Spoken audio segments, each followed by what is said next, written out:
Nous sommes en direct. Bonsoir, bienvenue à Storytime, la conférence événement pour découvrir la puissance des histoires au service de votre marque. Bonsoir à tous, bonsoir à tous ceux qui nous rejoignent. Bonsoir Jupiter, Caroline, Matt, Florence, Tony. Bonsoir Isa, bonsoir Isabelle, bonsoir Freddy, bonsoir Florence, bonsoir Alexandre, bonsoir à tous ceux qui nous rejoignent. Je vous fais un gros coucou global. On est parti pour 60 minutes chrono afin de découvrir et d'appliquer la puissance de ces histoires dans votre entreprise, dans votre business. Je vous invite dès maintenant à vérifier que vous m'entendez bien, que vous me voyez bien. Également, n'hésitez pas à faire un coucou dans le chat. Il y en a déjà plein qui nous font des coucous. Bienvenue, bonsoir. Vous ne le verrez pas, vous ne l'entendrez pas, mais il est derrière son clavier. Nicolas est avec nous ce soir, Nicolas de l'équipe, qui va vous répondre tout au long de la soirée directement dans le chat. Quant à moi, je vais me présenter très rapidement, très succinctement, pour qu'on rentre vite dans le cœur du sujet. Je suis Antoine, le cofondateur de Vendez votre histoire et de la méthode Value Story. Je suis scénariste de formation, je suis chargé de communication, consultant storytelling. Ça fait des années et des années que je vis, je respire, je mange des histoires jour après jour et à chaque heure de la journée. Et ce soir, c'est l'opportunité pour moi et mon équipe de vous partager justement cette passion-là et une méthode, une méthodologie précise, claire et limpide qu'on a travaillé avec le temps et que vous allez pouvoir utiliser directement dans votre com. Donc, sans plus attendre, on va rentrer dans le vif du sujet parce qu'on a 60 minutes chrono pour vous livrer ce workflow efficace. Ce workflow, qu'est-ce que c'est ? Cette méthodologie, c'est tout simplement ce qu'on a pu tester à la fois dans le domaine de la fiction, puisqu'on est des auteurs de formation. On a écrit, que ce soit des scénarios, des romans, pour des projets de commande ou alors à titre personnel. On a développé en fait des stratégies narratives, donc qui vont toucher l'émotionnel, qui vont permettre de toucher différentes catégories de lecteurs, différentes catégories de spectateurs, et on les a adaptées avec les méthodes de communication et de marketing au secteur de l'entreprise afin de vendre des produits et des services. On a simplifié le process pour justement atteindre ce workflow efficace et synthétiser toutes ces années de travail, de recherche, d'expérimentation, que ce soit pour nos projets personnels, que ce soit pour le compte de nos clients, que ce soit dans le cadre des formations et des entreprises qu'on accompagne en tant que consultant. On a synthétisé tout ça et c'est ce qu'on va vous livrer ce soir, la substantifique moelle, on va dire la quintessence de la réflexion à travers ces 60 minutes de conférence. Donc c'est parti, accrochez-vous, prenez de quoi noter, prenez un verre d'eau, on ne perd pas plus de temps et on rentre dans le cœur de l'action. La première chose, ça va être une chose thématique. Il faut bien que vous compreniez dans quelle posture on apparaît aujourd'hui. Il y a une question que vous devez vous poser dès à présent. C'est pourquoi les gens vous ignorent. En fait, pourquoi les clients ne vous aiment pas concrètement. Il se passe quelque chose en fait aujourd'hui pour n'importe quelle entreprise, pour n'importe quel entrepreneur qui se lance, ou alors, je veux dire, porteur de projet, micro-entreprise, ou alors des entreprises plus avancées, des entrepreneurs plus avancés, PME, agences de communication, tout ce qui va être dans le secteur de la vente. Quelqu'un qui a un produit à vendre à un client va devoir se battre pour se faire entendre. On est dans une époque où les marchés sont saturés, où il est de plus en plus difficile de faire entendre sa voix, de faire entendre sa différence, de se démarquer, d'apparaître avec une vraie valeur ajoutée. Et il y a un effet qui se propage de plus en plus du fait de cette saturation des marchés, c'est que nos clients en face sont également dans une phase de saturation. Ils en peuvent plus, ils reçoivent des sollicitations jour après jour, ils croulent sous les mails de relance, sur les publicités, il suffit de se connecter, que ce soit à un réseau social ou même directement sur son smartphone. Aujourd'hui, on va recevoir des SMS de prospection. Donc, les gens saturent également. Et qu'est-ce qui se passe ? Naturellement, il y a un processus de défense qui se met en place et les gens finissent par ignorer la plupart des jeunes entreprises qui démarrent ou la plupart des entreprises qui n'ont pas un message clair à leur offrir. Et les gens finissent par ignorer notre business. Ils ne prêtent plus attention aux messages qu'on leur envoie, ils ne prêtent plus attention aux signes qu'on peut leur donner, aux publicités qu'on peut essayer de leur envoyer. Et derrière, qu'est-ce que ça va impacter directement? Votre chiffre d'affaires et la bonne santé de votre entreprise. En fait, il faut comprendre que ce problème de clarté, ce problème d'apparence, on va dire, de visibilité qui est en train de se cristalliser autour de votre entreprise vient de votre communication. Ça vient pas de la qualité de ce que vous vendez, ça vient pas, même pas, on va dire, des moyens marketing que vous pouvez mettre en place pour votre entreprise, ça vient de la manière dont vous êtes en train de vendre. Il faut comprendre que aujourd'hui, le plus gros souci de communication qu'on remarque chez tous les entrepreneurs, les plus avertis comme les plus débutants, c'est qu'on place notre produit au cœur de notre com. C'est ce qu'on va dire la première chose qu'on met en avant et qu'on met au regard de notre client. On veut vendre le meilleur produit du monde. Sauf qu'aujourd'hui, les gens n'achètent plus un produit ou un service. Ils achètent autre chose.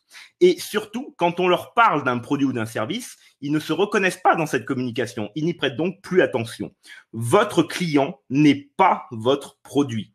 Il faut que vous arrêtiez de tout le temps pousser votre produit ou service dans les pattes de votre futur client. Il s'en fout de votre produit ou service. C'est une phrase qu'on aime bien répéter chez Vendez votre histoire. Votre produit, on s'en fout. Ce n'est pas le cœur du sujet. Le cœur du sujet, ce qui importe votre client, c'est lui-même, ses problèmes, ses difficultés, les obstacles qu'il rencontre, ses grandes aspirations. C'est de lui dont il veut entendre parler. Et quand vous êtes en train de communiquer dans un monde de plus en plus saturé, dans une communication qui est de plus en plus rouge, ça rougeoie de partout, on n'arrive plus à s'y retrouver, et que vous êtes encore en train de propulser un énième produit, un énième service vers votre futur client, ben forcément, votre voix ne résonne pas, votre voix ne se fait pas entendre. Vous devez comprendre que votre client n'est pas votre produit. Vous devez faire un énorme travail de positionnement parce que ça paraît anodin. On va se dire, bah oui, évidemment, c'est de notre client dont il faut parler. Nombre des clients qu'on a accompagnés nous ont dit, ah oui, mais moi, c'est mon client que je mets au cœur de ma communication. Alors qu'en vérité, il s'est révélé que non, ce n'était pas leur client qui était au cœur de leur communication, c'est que malgré cela, ils voyaient toujours leur client par le prisme de leur produit. Comprenez bien ceci. Votre client existe au-delà de votre produit. Il n'est pas forcément. Vous vendez des aspirateurs. Voilà, mais sa vie ne tourne pas autour des aspirateurs. Il n'est pas en train de se dire, oh là là, vivement que j'aille un nouvel aspirateur, vivement que j'aille ce nouveau modèle qui n'attend que moi. Et qu'est-ce que je vais pouvoir faire avec ce nouveau modèle? Je vais pouvoir faire ci, je vais pouvoir faire ça. C'est pas ça qui l'intéresse.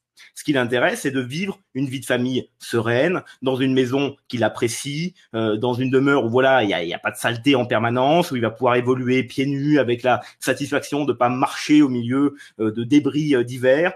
Tout un tas de questionnements qui n'ont a priori directement rien à voir avec le produit ou service que vous vendez.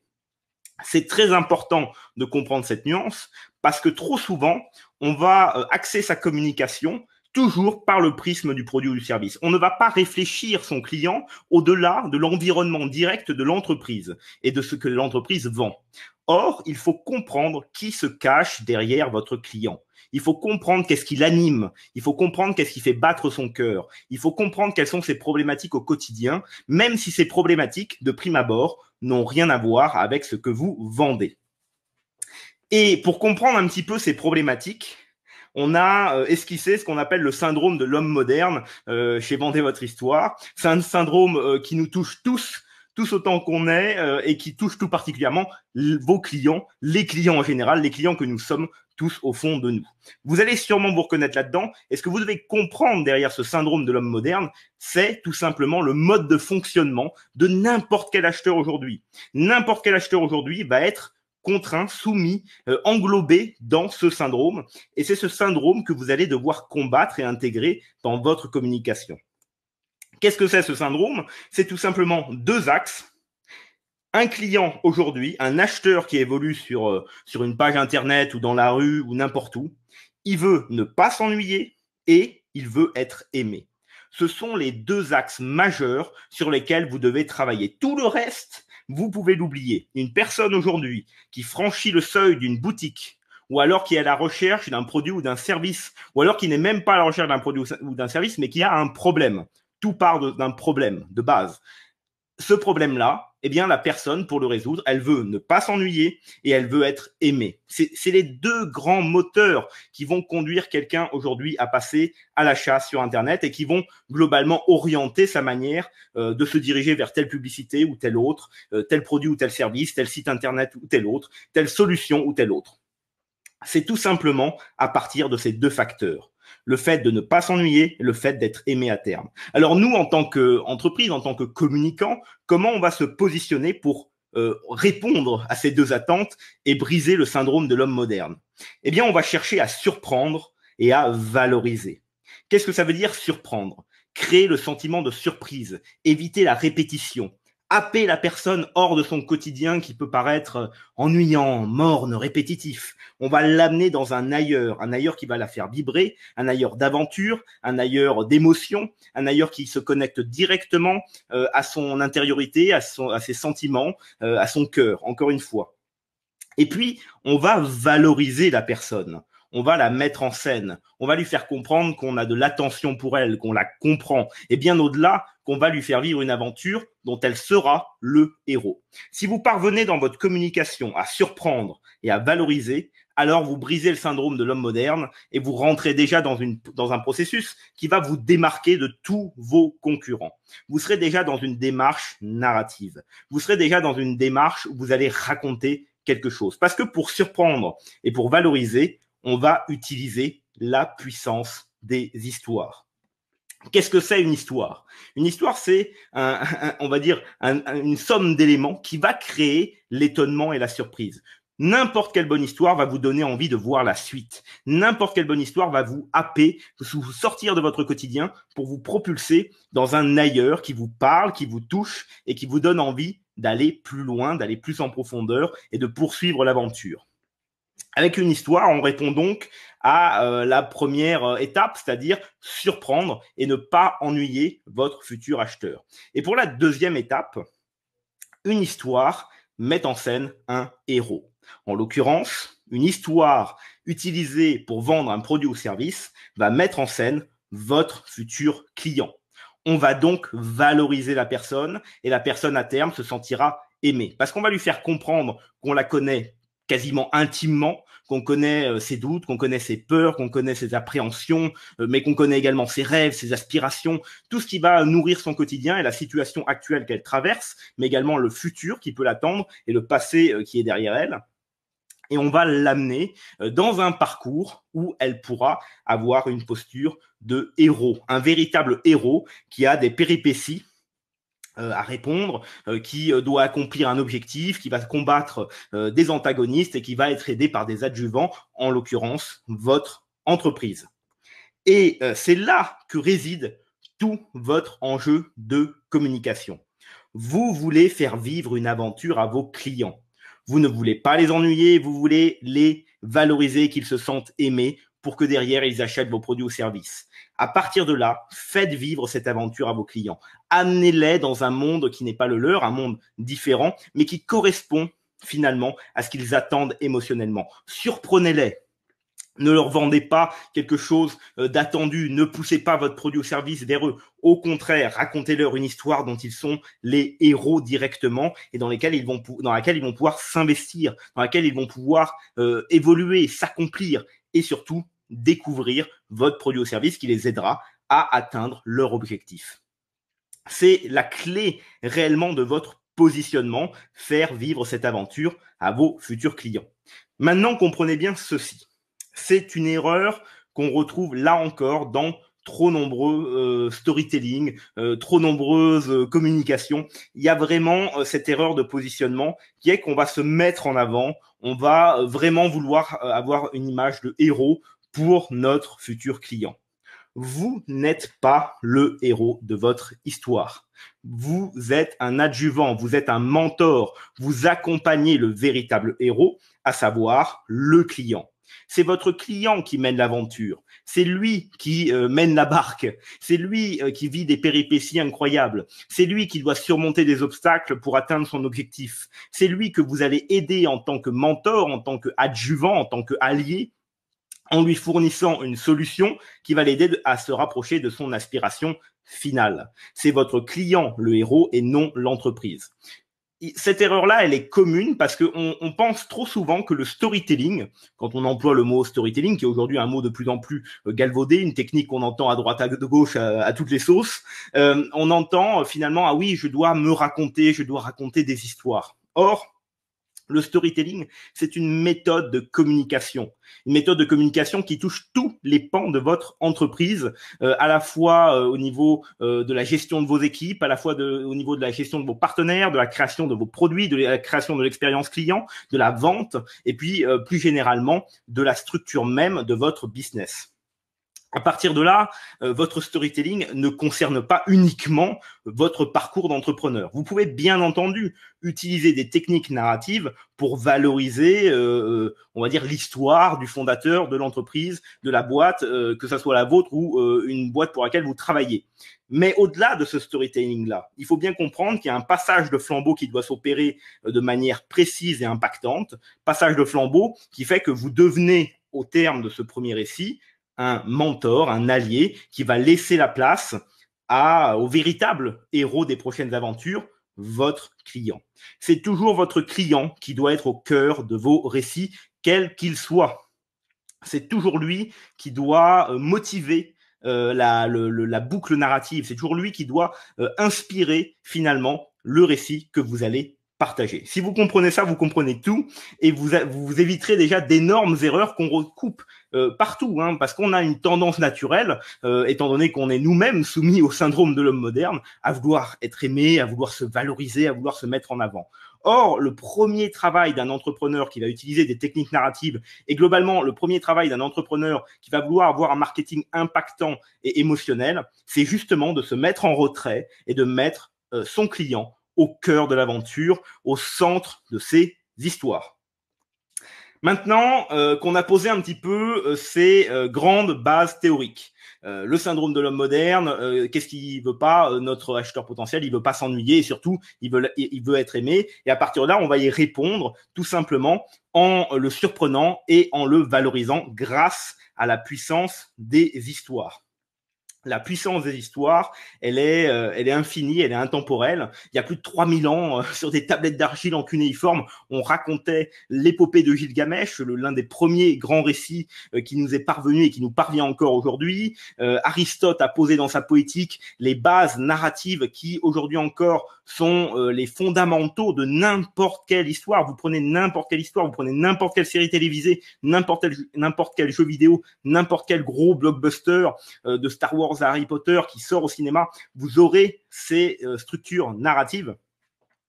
Parce que les histoires, elles ont cette puissance depuis qu'on les partage au coin du feu, entre deux caravanes avant de reprendre la route, jusqu'à aujourd'hui où elles font des tweets et des publications sur des murs Facebook ou des Insta ou je ne sais quoi. Elles ont cette puissance qu'elles confinent à l'universel. Les histoires, de par leur nature, vont aller chercher des détails précis, signifiants, qui vont justement pouvoir mettre en scène des héros qui touchent à l'universel. Prenez Harry Potter. Harry Potter, à la base, c'est un adolescent qui a les cheveux gras, noirs, une cicatrice sur le front, des lunettes pétées et qui vit dans un placard sous un escalier. Voilà Harry Potter. Alors, a priori, 99% de la population n'est pas dans son cas, en tout cas je l'espère fortement, et malgré cela il a touché des millions et des millions de personnes à travers la planète, que ça soit à travers les livres ou à travers les films ou les jeux vidéo qui ont découlé de son univers. Pourquoi un personnage adolescent avec une cicatrice sur le front et une paire de lunettes cassées a pu toucher autant de personnes et pourquoi autant de personnes se sont reconnues en lui? Tout simplement parce que ces détails signifiants qui l'ont caractérisé permettait de confiner à l'universel. Parce que d'un simple personnage qui a sa vie propre, qui a son avancée propre, on tire des thématiques et des thèmes qui touchent n'importe quel être humain sur cette terre. Le passage à l'âge adulte, les difficultés de l'adolescence, les conflits amoureux, la quête de soi. Tous ces éléments-là sont retrouvés dans son personnage et ont permis de toucher des cordes sensibles chez une majorité de lecteurs et de spectateurs. Voilà la puissance des histoires. Et aujourd'hui, ce qui fait un modèle aussi incroyable et fascinant que Netflix, c'est que les récits proposés à Netflix, que ça soit du plus divertissant au plus autoriste, que ça soit dans un contenu qualitatif ou dans un contenu grand public, Netflix a compris que la puissance des histoires était en soi un business model. Et c'est là-dessus que Netflix est basé et a commencé à diffuser, que ce soit des contenus documentaires, des séries, des films originaux, et ainsi de suite. Parce que derrière, les différents récits que propose Netflix suivent une ligne cohérente et unique, à savoir proposer des récits qui confinent à l'universel. Voilà le secret finalement des histoires. Pouvoir tirer ce petit détail signifiant qui va permettre derrière de toucher l'humanité tout entière. Et c'est votre travail aussi quand vous racontez. Quand vous racontez, vous allez chercher le détail signifiant. Vous allez chercher l'élément qui est propre à votre client idéal. On va revenir sur ces concepts-là. Mais quand vous aurez saisi ce petit détail signifiant, vous allez pouvoir tirer en fait tout le reste et écrire une histoire très spécifique, mais à la fois universelle, qui confine à cette universalité et qui permet de toucher la majorité de vos clients. Plus vous serez précis sur les douleurs, sur les aspects du problème, sur les rêves et les aspirations de votre client, plus vous allez le mettre en scène, plus vous allez le caractériser dans l'aventure que vous lui proposez, que vous lui racontez, plus celui-ci se reconnaîtra, qu'il se sente directement concerné ou alors qu'il s'y retrouve de manière beaucoup plus vague. Parce que derrière, il va sentir la spécificité de votre discours, il va sentir votre connaissance du sujet, il va sentir que vous le valorisez, que vous l'accompagnez, qu'il est en sécurité. Et en même temps, vous allez pouvoir le surprendre tout du long. Voilà les gros éléments, on va dire, plus théoriques que vous deviez savoir et que vous devez comprendre et bien analyser et bien appréhender, digérer pour pouvoir utiliser avec efficacité la puissance des histoires. Maintenant, allons-y. Une fois qu'on a compris à quoi allait nous servir la puissance narrative, la puissance du storytelling, attardons-nous sur les 3 étapes pour une histoire qui captive et qui vend, c'est-à-dire le fameux workflow qu'on a pu mettre vraiment tirer au maximum pour avoir une méthode efficace, une méthode impactante et une méthode que vous allez pouvoir utiliser dès la fin de cette conférence dans votre communication. Les 3 étapes, tout simplement, elles partent de 3 questions. 3 questions essentielles. À qui je vends? Qu'est-ce que je vends et comment je vends? À qui, quoi, comment? Ce sont des questions d'une simplicité évidente et qui pourtant, à n'importe quel niveau de votre entreprise aujourd'hui, sont importantes à reposer. Vous débutez, c'est très bien, ça va vous permettre d'établir un plan clair et de clarifier votre message à terme. Vous êtes un entrepreneur plus averti, plus avancé, vous êtes une entreprise qui déjà génère un chiffre d'affaires mensuel largement satisfaisant, vous avez des salariés, vous êtes déjà dans une bonne dynamique. Il est important, même aujourd'hui, de vous poser et de vraiment structurer ces 3 questions. À qui je vends? Qu'est-ce que je vends? Comment je vends? À n'importe quel niveau, n'importe quand dans votre démarche d'entrepreneur, il est important de revenir à ces 3 questions-là en permanence et de les approfondir. Parce que le acquis évolue en permanence, votre clientèle évolue en permanence. Aujourd'hui, chaque client, de fait, par la saturation des marchés, par l'époque dans laquelle on se situe aujourd'hui, n'importe quel client évolue en permanence, ne cesse d'apprendre sur la publicité, ne cesse d'apprendre sur la communication, ne cesse de fermer des portes et d'en ouvrir d'autres, et finalement d'avoir d'autres besoins et d'autres problématiques. Donc, le acquis évolue en permanence. Le quoi également, qu'est-ce que je vends? Votre produit ou service doit s'adapter à son époque. Il doit continuer de raconter une histoire cohérente dans le monde où l'on vit. Et le comment je vends, c'est votre manière finalement de raconter la bonne histoire pour toucher la bonne vision du monde et impacter émotionnellement votre futur acheteur. Le comment évolue également en permanence, puisqu'il faut savoir adapter votre discours en fonction de l'émotion actuelle, de la situation dans laquelle se situe votre client et du produit que vous allez lui proposer. Ces 3 questions-là, on va les recouper dans une formule que vous allez pouvoir appliquer et dont les réponses vont permettre finalement de structurer votre future campagne narrative. O plus B égale H. Cette formule, elle est d'une simplicité incroyable. Je pourrais vous laisser avec ça d'ailleurs. Non, on va quand même approfondir chacune de ces trois lettres. O plus B égale H. C'est la formule de votre stratégie narrative. En premier lieu, vous allez définir votre objectif, le O de la formule. Dans un deuxième temps, vous allez définir les besoins de votre client idéal, le B de la formule. À ces besoins, vous allez associer des caractéristiques de votre produit-service pour finalement tirer l'essentiel de ce que vous allez mettre en avant au cœur de votre histoire. Et c'est d'ailleurs cette histoire-là qui viendra conclure la formule, le H de la formule, votre arc narratif qu'on va structurer autour d'une métaphore. Objectif, besoin, histoire, détaillons les trois ingrédients présentés.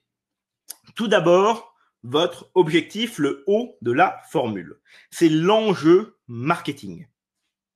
Finalement, c'est là où vous allez commencer à réfléchir à ce que vous voulez obtenir avec votre campagne narrative. Là, il y a tout un tas d'objectifs, mais il est important d'en choisir un précis que vous allez viser. Par exemple, vous pouvez vous dire, voilà, moi j'ai un produit ou service à vendre, je veux obtenir des ventes et ma campagne narrative va s'articuler autour de l'objectif de vente. Mais vous pouvez tout à fait être dans une démarche de pure branding où finalement vous allez vouloir valoriser la marque. Ou alors, vous allez avoir envie de faire grossir votre listing de contacts pour pouvoir faire des relances ciblées derrière ou tout simplement grossir votre base de données client. Votre objectif vous est propre. Il faut déterminer un objectif clair, l'enjeu marketing, pour pouvoir bâtir le reste de la formule et souvenez-vous, répondre aux questions à qui, quoi, comment. Une fois que vous avez défini votre objectif, vous saurez déjà davantage comment répondre aux trois questions essentielles. Donc, première étape de la formule, répondre à votre objectif marketing. C'est quoi l'enjeu marketing derrière la campagne que vous voulez mettre en place? Deuxième ingrédient, le B de la formule, les besoins. Donc, on va placer ici votre client idéal face au produit. Alors, pour éviter toute confusion, avatar client, client idéal, persona, tout ça, ce sont les mêmes termes. Hein. On va tout mettre dans le même panier. C'est typiquement la personne la plus à même de consommer votre produit ou service. C'est très important à comprendre parce que la définition qu'on peut se faire du client idéal, elle fluctue pas mal. C'est pas le client le plus sympa du monde, le client idéal. C'est la personne la plus à même de consommer votre produit ou service, d'en tirer satisfaction et de revenir acheter chez vous tout en recommandant votre produit par ailleurs. C'est ça votre client idéal et c'est cette personne-là que vous voulez viser à tout prix. Vous allez donc placer votre client idéal face à votre futur produit-service, ce que vous allez lui vendre à terme, au terme de cette campagne. Alors, d'un côté, vous allez lister les problématiques et les aspirations de votre client idéal. De quoi il rêve, qu'est-ce qu'il veut obtenir, qu'est-ce qui le bloque dans cette obtention, quels sont ses problèmes aujourd'hui, à l'heure actuelle, de quoi il souffre, quels sont ses manques. Vous allez vraiment rentrer dans l'émotion même de votre client idéal, des questions qui sont intéressantes à se poser. Qu'est-ce qui l'empêche de dormir la nuit? Qu'est-ce qui le maintient éveillé? Qu'est-ce qui va le pousser à aller vers l'avant? Tous ces questionnements-là vont vous permettre de dresser un vrai portrait robot de votre client idéal.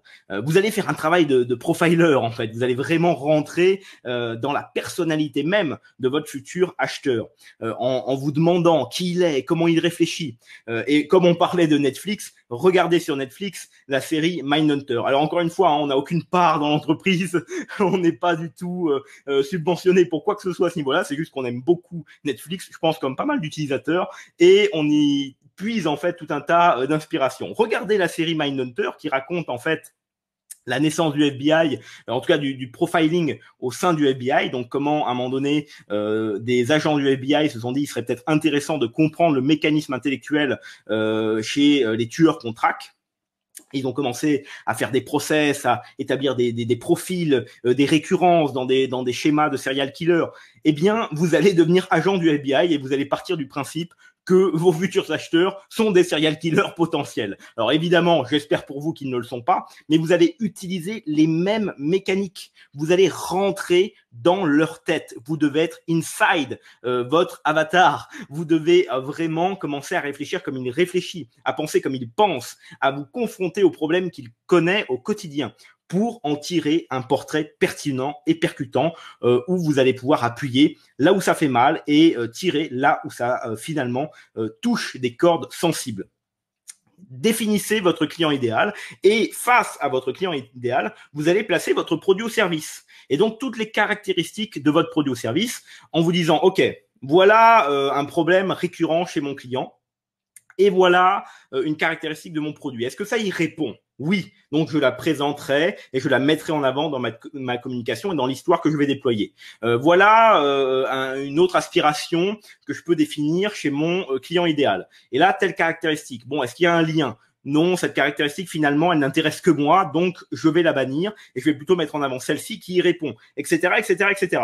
En faisant votre travail de profilage au niveau de votre client idéal, vous allez vous-même vous rendre compte qu'il y a des besoins, des aspirations, des problèmes que vous n'aviez pas forcément identifiés. Si vous faites bien votre travail, vous devez normalement tomber sur une ou deux pépites comme ça, minimum, qui vont vraiment vous faire dire « Ah oh, et je n'avais pas prévu ça dans ma communication, il faut que je l'utilise, il faut que je la mette en avant et surtout, il faut que j'y réponde à travers les caractéristiques de mon produit-service. » Donc, vous allez pouvoir faire déjà ce petit travail de lien entre qui se cache derrière votre client idéal et les caractéristiques de votre produit-service et ainsi commencer à trouver une cohérence dans ce que vous allez mettre en avant de votre produit-service. Et puis, on arrive au final de ce process de travail. Maintenant que vous avez défini votre avatar client, maintenant que vous avez associé des caractéristiques de votre produit-service et que vous savez évidemment dans quel contexte ça s'intègre, avec quel enjeu marketing, vous allez pouvoir déployer une histoire. Et l'arc narratif que vous allez déployer, c'est évidemment à partir de chaque problème ou besoin identifié de votre avatar client, sous l'angle des caractéristiques produits que vous allez mettre en avant, le tout à travers un outil fabuleux, un outil narratif absolument incroyable et finalement qui régit à peu près toutes les histoires qu'on peut côtoyer, à savoir la métaphore. La métaphore, c'est comparer sans outil de comparaison. Je vous ramène à vos études de collège en littérature. Et cette métaphore-là, elle va vous servir à tout niveau. Par exemple, on va prendre un exemple très concret pour le O plus B égale H et au moment où vous arrivez à cette étape cruciale, à savoir déployer l'arc narratif. Vous avez le haut de la formule, un enjeu marketing qui est de vendre un programme diététique. Voilà, c'est un programme qui se fait. Vous êtes vous pouvez établir quelque chose de personnalisé pour votre client en fonction de ce que vous vendez. Donc c'est un programme qui peut se faire sur 1 à 3 mois. Bref, vous avez un programme sérieux qui va permettre finalement d'aider une personne à recouvrir son poids idéal. Ça, c'est ce que vous vendez. Votre enjeu marketing est de le vendre. Ok, c'est des ventes que vous voulez obtenir. Vous voulez pas obtenir plus de contacts ou quoi que ce soit. Vous voulez vendre ce programme. On a défini le haut de la formule. Voyons maintenant les besoins de votre client. Votre client est en surpoids, donc il peut avoir des problèmes de santé, il peut avoir tout un tas de soucis. Mais là, vous allez vous concentrer sur un problème que vous avez identifié, qui est finalement la perception des autres vis-à-vis de votre client. Votre client idéal, il est en surpoids, il se sent en fait dévalorisé par le monde qui l'entoure. Le monde qui l'entoure ne le reconnaît pas à sa juste valeur parce que le monde qui l'entoure le met directement dans une case et le juge sur son physique. C'est malheureux, mais c'est vraiment quelque chose qu'il peut rencontrer. Vous vous rendez compte que c'est un problème qui le fait souffrir, c'est un vrai souci. Évidemment, en face, vous allez associer une caractéristique de votre service, à savoir que votre programme, en permettant à votre client de retrouver son poids idéal, va l'aider à avoir sa vraie image en société, à valoriser qui il est et à enlever le regard négatif que peuvent porter les gens sur sa personne en le ramenant uniquement à son physique sans prêter attention à qui il est à l'intérieur. Ok, donc vous avez un problème bien identifié avec une caractéristique produit directement reliée. Maintenant, il vous reste plus qu'à déployer l'arc narratif à travers une métaphore. Donc là, vous avez un travail de ce qu'on appelle brainstorming, de réflexion à entamer pour trouver une comparaison à la situation que vit votre client idéal. Il est aujourd'hui mal à l'aise dans sa peau et surtout mal à l'aise vis-à-vis du regard des autres, qui ne le perçoivent pas comme il est réellement. Il ne se sent pas reconnu à sa juste valeur et il se sent enfermé dans un corps lourd qui l'empêche d'être qui il est au fond de lui. Ok, tous ces éléments-là, plus vous les creusez, plus ça vous donne des idées. Et une idée qui peut émerger de là, et vous allez voir qu'il n'y a pas besoin de réinventer la roue, c'est tout simplement d'aller puiser, soit dans des références culturelles qui sont communes à votre client, et mettons qu'aujourd'hui, votre cible, lorsque vous vendez ce programme minceur, eh bien, est sensible à la poésie et est sensible à Baudelaire. Et là, on va s'appuyer sur notre ami Baudelaire qui comparait le poète et qui faisait vraiment une très belle métaphore autour du poète et de l'albatros, prince de ses nuées. Donc l'albatros, quand il est dans les airs, il est majestueux, il se sent libre, rien ne l'arrête. Et dès qu'il foule le sol, dès qu'il foule la terre, il est pâteau, il a des membres trop grands, il n'arrive pas à s'en sortir, il est ridicule. Donc, il n'est pas adapté au monde dans lequel il vit, alors qu'ailleurs, il se libère et il peut toucher les nuages et la grâce. On peut tout à fait utiliser cette métaphore-là et la ramener à votre client dans le cadre de la vente de ce programme minceur, en utilisant la métaphore de l'albatros, en citant notre ami Baudelaire et en démarrant avec quelque chose de surprenant qui va à terme valoriser votre client, parce qu'au lieu de dire que votre client est un poète, on va lui dire, voilà, est-ce que cette situation ne vous rappelle rien? Est-ce qu'aujourd'hui, vous n'avez pas l'impression vous-même d'être enfermé dans une armure qui est trop lourde à porter, de vous sentir mal à l'aise et maladroit, alors qu'au fond de vous, vous avez envie de toucher les nuages et de libérer votre expressivité?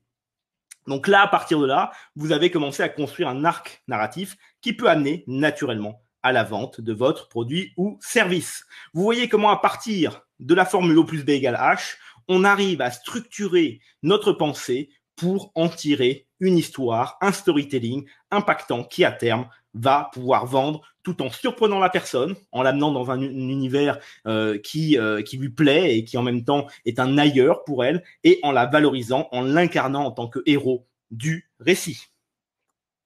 Voilà, alors on a fini pour ce workflow, on va tout de suite voir l'application directe de ce process de travail à travers différents storytelling.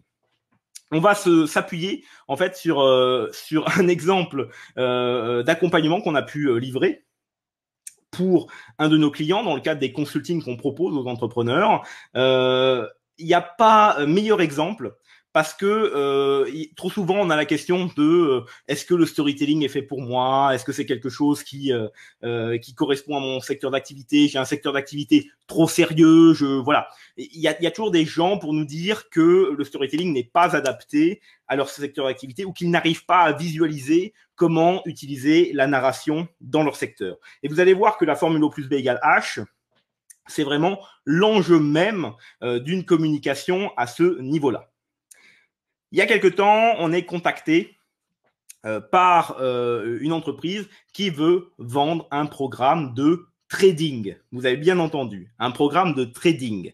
Alors trading, il y a pas plus terrifiant pour l'audience que en plus l'entreprise voulait viser, à savoir une audience grand public. Je suis sûr que si je vous dis trading aujourd'hui, à moins que vous soyez déjà intéressé par les investissements et que vous soyez vous-même un petit peu déjà dans ce domaine, je vous dis trading, vous partez en courant, vous faites le trading, l'argent c'est sale, le loup de Wall Street, non, je ne veux pas tomber dans ce piège, va des rétro Satanas. Bref, vous me faites la totale parce que le trading porte en lui une connotation négative.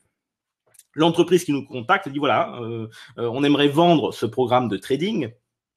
Et on aimerait, donc l'enjeu marketing bien déterminé, et on aimerait justement utiliser la puissance des histoires pour valoriser le programme de trading. Cette démarche-là, elle est particulièrement pertinente. Et vous allez voir qu'à partir d'un programme de trading, donc quelque chose qui est absolument de prime abord, contre-narratif, des chiffres, de l'argent, des rendements, enfin tout un tas de process qui ne va pas être intéressant de prime abord, en tout cas quand on se lance là-dedans, finalement va se révéler particulièrement riche pour le terreau du storytelling. Comment on a travaillé la chose? Déjà, l'entreprise qui est arrivée nous a expliqué un petit peu le produit. Et là, vous allez voir qu'on rentre finalement dans la deuxième partie, c'est-à-dire les besoins du client idéal. Donc, on sait que le client idéal, il a envie de sortir d'un certain système économique, il a envie de gagner de l'argent à partir de ses économies, et il en a marre de se faire plumer à droite à gauche. Bref, on a une cible qu'on identifie. Et à partir de là, on va associer des caractéristiques du produit, à savoir qu'en l'occurrence, ce programme de trading était vraiment unique en son genre, puisqu'il permettait à des particuliers avec un faible montant d'investissement d'accéder au service d'un trader privé. Chose qui n'est a priori pas possible en dehors déjà de grosses sommes à investir. Donc là, c'était la possibilité d'avoir un compte pris en charge par un trader professionnel. Donc déjà, une approche du produit, on va tirer ses caractéristiques. Et là, en l'occurrence, l'entreprise s'est elle-même rendue compte qu'elle ne mettait pas forcément en avant le trader en question et qu'il n'était pas forcément valorisé dans la communication. Et l'une des premières choses qu'on a pu dire, c'est « mais ce trader, c'est le visage de l'argent. L'argent, au départ, c'est un ennemi. Il fait peur. On en a tous peur. Parce que voilà, on est dans une société, les sociétés occidentales, voilà, la réussite, la fortune, l'argent, c'est toujours vu d'un mauvais œil.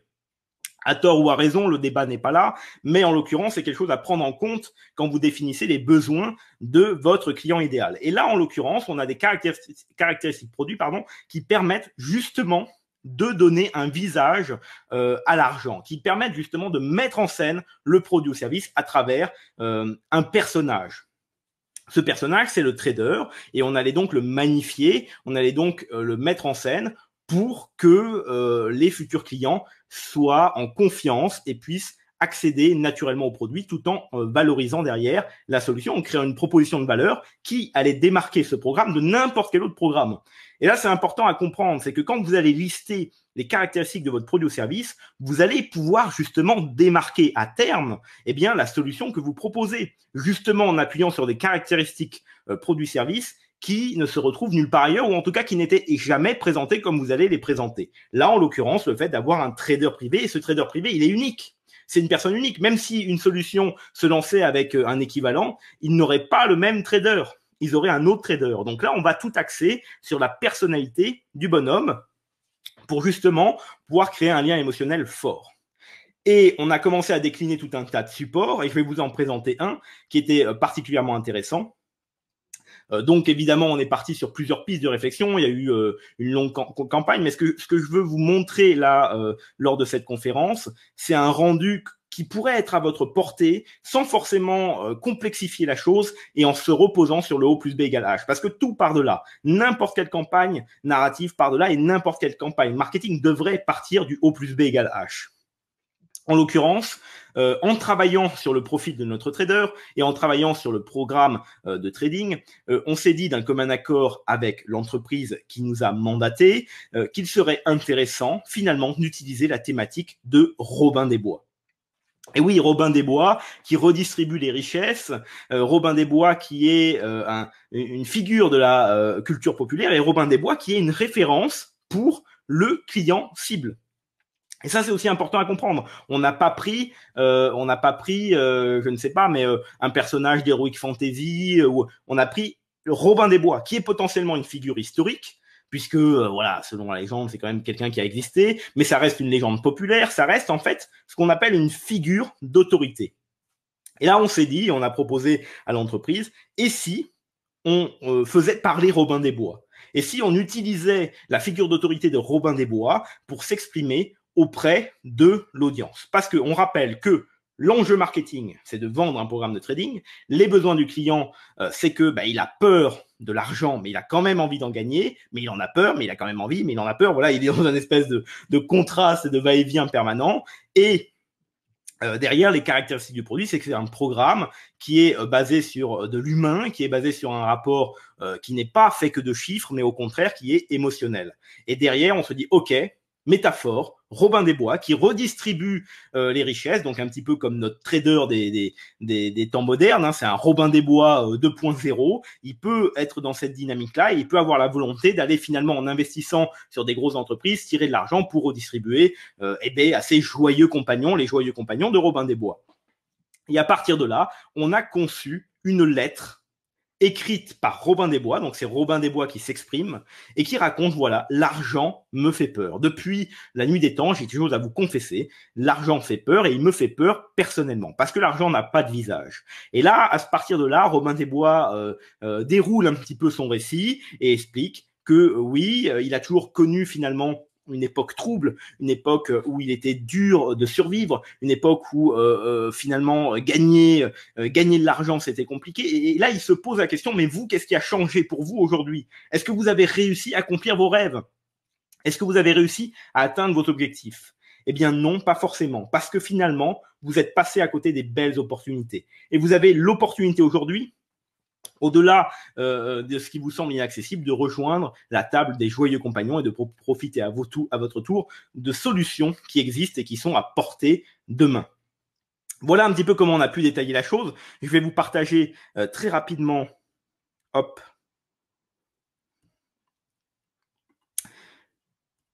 le PDF en question, où vous pouvez voir justement cette lettre apparaître.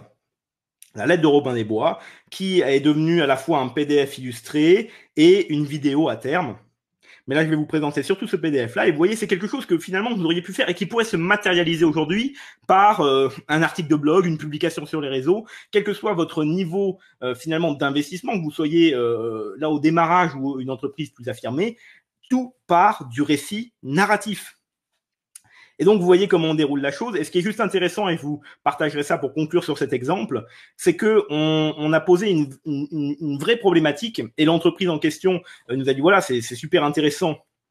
Donc notre commanditaire, c'est super intéressant d'utiliser la voix de Robin des Bois. Par contre, il faut arriver à ancrer le récit dans le quotidien de la cible. On ne veut pas quelque chose de trop éloigné, on veut quelque chose qui leur parle directement et on ne veut pas tomber dans quelque chose de trop fantaisiste. Voilà, c'était l'idée parce qu'on est quand même sur de la finance, on est quand même sur de l'investissement, donc entre guillemets, on est dans un secteur sérieux. Et ça, c'est important à comprendre parce qu'aujourd'hui, vous vous dites peut-être que votre secteur, votre marché ne se prête pas à la narration. Eh bien, au contraire, tout repose sur la métaphore que vous allez couler et finalement, encore une fois, quand vous vous référez à l'objectif, à l'enjeu marketing et aux besoins de votre avatar client, vous savez comment construire votre histoire. En l'occurrence, ici, on avait un autre besoin qui était, OK, le client cible, a peur de l'argent, mais il veut en gagner. Mais en même temps, quand il s'agit de parler de ses investissements, il a envie d'être en sécurité, il a envie d'être rassuré et il a envie que ça lui parle à lui directement. Et donc, quand on a conçu le visuel de cette lettre de Robin des Bois, on a démarré en inscrivant en fait la lettre, non pas sur un simple parchemin, mais vraiment sur un bureau qui au départ est celui de Robin des Bois avec des éléments moyenâgeux et toujours des illustrations à l'intérieur qui, elles, pouvaient être plus modernes. Et petit à petit, on a remplacé page après page les éléments moyenâgeux par des éléments modernes. Ici, on avait une plume, maintenant, on a un stylo. Et ainsi de suite. Après, on se retrouve avec un bouquet de fleurs, on déplace un petit peu les éléments, une tablette avec des graphiques, etc., etc. Et petit à petit, une fois qu'on arrive dans le monde moderne, à savoir là avec un petit dessin familial, ce qui était important de parler à la famille de notre cible, tous les éléments sont réfléchis en fonction du portrait de l'avatar client qu'on a pu concevoir. Eh bien, au fur et à mesure qu'on avance dans la lettre, et qu'on est passé dans le monde moderne, on va avoir une accumulation de richesses. Donc là, un portefeuille qui apparaît. Ici, des billets d'avion qui symbolisent le voyage et la liberté. Et puis, bientôt, les clés d'une voiture de luxe. Et ainsi de suite. Là, on pose les lunettes, on arrive à la fin de la lecture et on termine par le portrait de Robin des Bois et une petite note qui invitait à regarder la conférence liée à la vente de ce programme de trading. Vous voyez comment finalement on structure un document narratif avec à la fois le cœur de l'histoire et la métaphore qui est filée dans toute sa mise en page. Voilà un exemple qu'on trouve très parlant parce qu'encore une fois, le trading, ça fait peur. Et vous voyez qu'on arrive à le rendre, entre guillemets, sexy par la force des histoires parce qu'on va toucher émotionnellement eh bien, notre cible au cœur. On va lui parler directement, on va la surprendre et on va la valoriser parce que dans tout son discours, Robin, de qui il parle en permanence? Eh bien, de la cible. C'est la cible qui est le sujet même de cette lettre. C'est le client final qui est au cœur de toutes les phrases et de tous les propos. Et c'est ça qui compte, c'est ça que vous devez comprendre. Vous n'êtes pas le héros de votre histoire, vous êtes le mentor, vous êtes l'allié. Et le véritable héros, eh bien, c'est votre client. Et on voulait vous présenter, dans un deuxième temps, un autre exemple qui est cette fois qui vient d'une de nos clientes qu'on aime beaucoup. Cet exemple, il a été rédigé au cours de l'un de nos ateliers présentiels de 4 jours en immersion totale. Donc, on était pendant 4 jours avec tout un groupe d'entrepreneurs et on travaillait leur stratégie narrative. Et en l'occurrence, cette cliente, dès le premier ou deuxième jour, a commencé à rédiger ce contenu et a eu la satisfaction par la suite de le publier en direct pendant l'atelier, d'avoir les premiers retours dessus, de pouvoir avoir des premiers contacts suite à la publication de ce contenu. Donc, on est dans un tout autre domaine. Il s'agit là d'une coach professionnelle, d'une consultante en management, donc Clémentine, que je salue affectueusement, qui donc a déployé ici un pur objet narratif à partir de la formule O plus B égale H. Donc, son enjeu, c'était d'obtenir des rendez-vous qualifiés pour vendre son programme d'accompagnement en management. OK, donc elle avait un formulaire de contact et elle voulait ramener du trafic dessus. Voilà l'enjeu marketing. Les besoins de sa cible. Donc, il s'agit souvent donc de salariés dans des grosses boîtes qui sont pris dans un processus assez lourd et complexe et où l'humain n'est pas vraiment valorisé et finalement n'est pas forcément impactant. On va dire que c'est des gens qui se sentent complètement compressés, écrasés. Donc, ils ont besoin de se retrouver humainement finalement dans l'entreprise dans laquelle ils sont employés. Voilà un besoin clair et évidemment, son accompagnement permet de remettre le management au centre et l'humain au centre du process. Et donc, elle a défini à partir de là un arc narratif, une métaphore qui, là encore, n'est pas sortie d'un grimoire poussiéreux, mais d'une phrase qu'elle a elle-même entendue dans son parcours. Ce qui lui faisait finalement un socle narratif très puissant. Cette phrase, c'était « marre d'être la tranche de jambon entre les deux tranches de pain de mie ». Voilà une accroche qui, de base, va surprendre et va amener la personne à rentrer dans la narration. Et cette narration, là encore, elle est très impactante parce que finalement, Clémentine commence à raconter une histoire où voilà, elle est en déplacement, elle achète un sandwich triangle et pof, ça la ramène à un souvenir d'une expression qu'elle entendait souvent quand elle était dans la grande distribution. Ça, c'est un moyen de mettre une preuve d'autorité également parce qu'elle raconte en une simple tirade eh bien, son parcours professionnel. Et elle sort cette phrase-là qui crée directement un fort lien avec sa cible. Et à partir de cette phrase-là, elle va commencer à appuyer, à décrire la douleur. Vous avez cette sensation que votre direction vous en demande toujours plus, avec, pareil, un petit exemple, une mise en situation narrative qui permet tout de suite à la personne de sourire en même temps de s'y reconnaître. Vous recevez 150 mails par jour, dont 70 qui ne vous concernent pas, entre les pour info, les mises en copie de la terre entière. Et là, pareil, autre mise en situation parce que Martine a peur pour son poste. Elle a préféré que tout le monde soit bien au courant des discords qu'elle peut avoir avec le département logistique. Ça, c'est très spécifique. Mais parce que c'est spécifique, ça confine à l'universel. Tout le monde n'a pas une Martine dans son service. Et pourtant, tout le monde va reconnaître la Martine en question. Ainsi de suite. Elle continue à appuyer sur la douleur jusqu'au moment où elle va dire « Stop ! Avez-vous vraiment analysé ces différents points et pris le recul nécessaire pour ?» Et là, elle va aller vers les aspirations avec, pareil, toujours une mise en scène narrative, une petite phrase qui pourrait être dite par l'avatar client. Elle va pouvoir déployer tout ça jusqu'à la présentation de son accompagnement en le valorisant à travers des puces promesses et un dernier appel à l'action. Qu'attendez-vous pour candidater à bas le sandwich triangle? Cliquez ici pour démarrer. Un article qui a très bien fonctionné autour de son public LinkedIn, parce que là, c'est publié sur LinkedIn. Vous voyez, pas besoin d'un gros investissement. Elle a publié à son réseau directement, sans faire de pub. Et elle a eu énormément de commentaires positifs, alors que d'habitude, ces publications passaient plutôt inaperçues. Là, celle-ci a vraiment suscité de l'intérêt. Et derrière, elle a décroché à la fois des demandes de partenariat et des clients potentiels. Donc, quelque chose de très efficace dans cette démarche et félicitations encore Clémentine pour ce travail. Donc, vous comprenez bien ici à quel point il est intéressant et surtout accessible finalement de travailler le storytelling à tout niveau dans votre entreprise. C'est d'autant plus intéressant à travers les deux exemples qu'on vous a présentés, c'est que vous voyez bien qu'il ne s'agit pas ici d'avoir un budget faramineux. On aurait pu vous présenter des exemples de storytelling soit de Michel et Augustin, soit de Chanel, L'Oréal et compagnie, puisque toutes les grandes marques utilisent du storytelling. Apple utilise du storytelling. Amazon aussi, à son échelle, utilise du storytelling. Tout le monde utilise du storytelling. Avec plus ou moins de gros budgets. Vous comprenez qu'aujourd'hui, ce qui compte, c'est la formule O plus B égale H. Quel enjeu, quel client, quelles caractéristiques produits et quelle métaphore vous en tirez. Quand vous avez compris ça, vous avez tout compris. La formule O plus B égale H vous permet derrière de déployer une narration impactante. Donc, on a envie de dire maintenant, c'est à vous de jouer. Vous prenez ces 3 ingrédients, vous vous attaquez dès à présent à la mise en place d'un arc narratif et vous pouvez publier dès demain, soit à votre mailing list, soit sur les réseaux sociaux, soit directement via un élément papier que vous allez pouvoir remettre à vos futurs clients si vous êtes dans une boutique physique.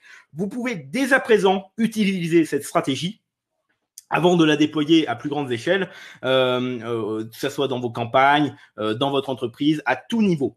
Démarrer par petit un élément qui va pouvoir être facilement mis en place, donc un élément narratif que vous allez pouvoir publier rapidement, qui respecte le O plus B égale H, et vous allez voir, une fois que vous avez goûté un petit peu à ce process-là, comment vous allez pouvoir finalement le déployer sur vraiment quelque chose de beaucoup plus large dans votre boîte et surtout vous allez y prendre plaisir parce que c'est ça la clé derrière de cette narration-là, c'est que vous allez prendre du plaisir à vendre, ça sera plus une contrainte, vous allez non seulement avoir du plaisir à créer votre produit ou service, à accompagner vos clients, mais vous aurez un véritable bonheur à leur présenter votre solution à travers la narration, parce que c'est quelque chose de plaisant, c'est quelque chose d'amusant, c'est quelque chose de facile, beaucoup plus facile que ce qui n'y paraît. Et encore une fois, l'exemple de Clémentine est intéressant parce que c'était quelqu'un qui n'avait pas envie d'écrire, qui n'aimait pas ça et qui n'aimait surtout pas prospecter. Et elle a pris énormément de plaisir à mettre en place cette anecdote et finalement à trouver son ton et à parler naturellement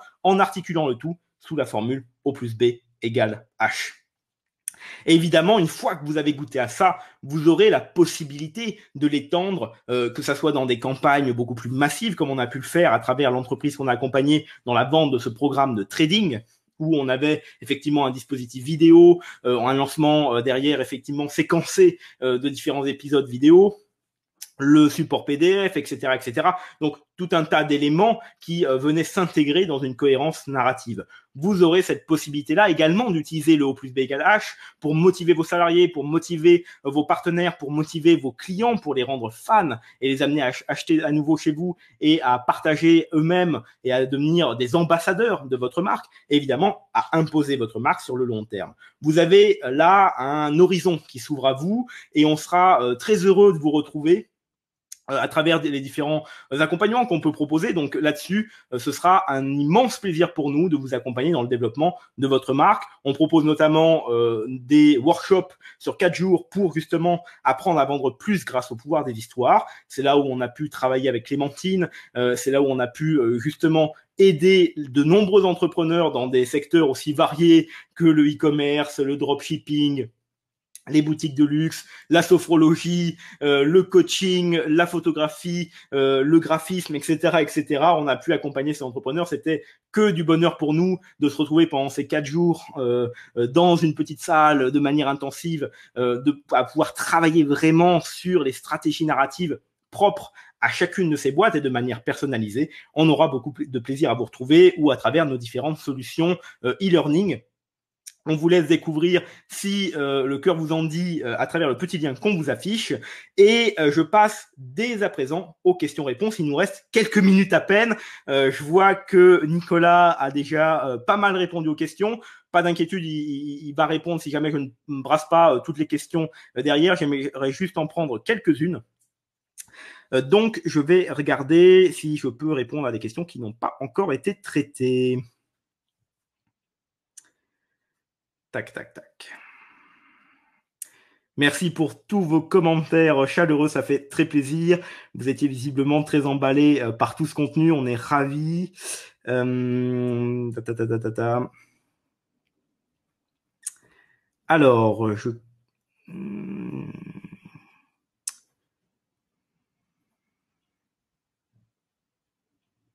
je découvre en même temps.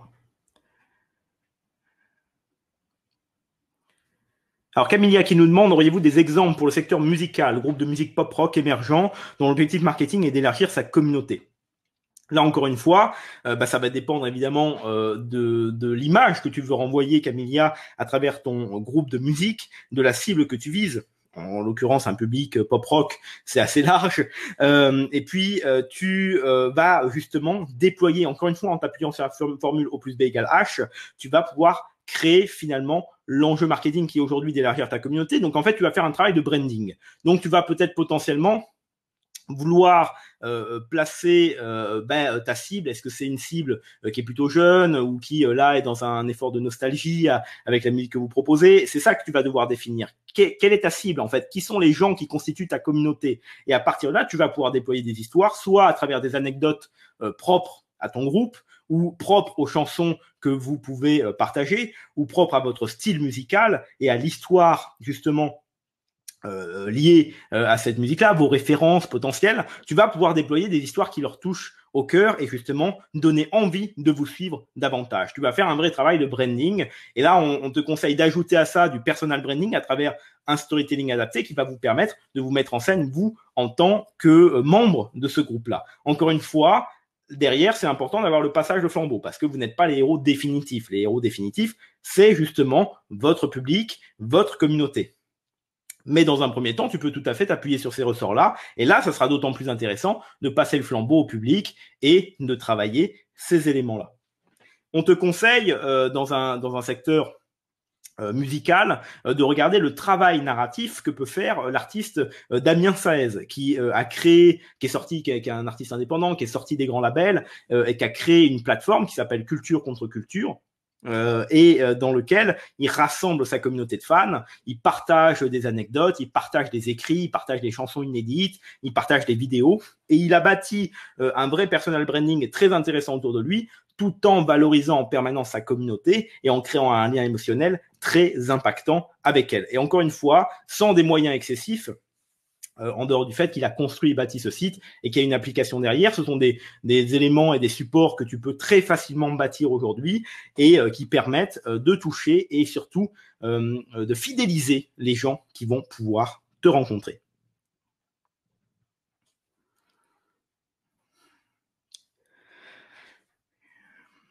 Une autre question, Sandrine qui nous dit nous sommes deux sœurs porteuses d'un projet commun dans la mode. Faut-il que l'on se mette en avant toutes les deux sur les réseaux sociaux, Instagram?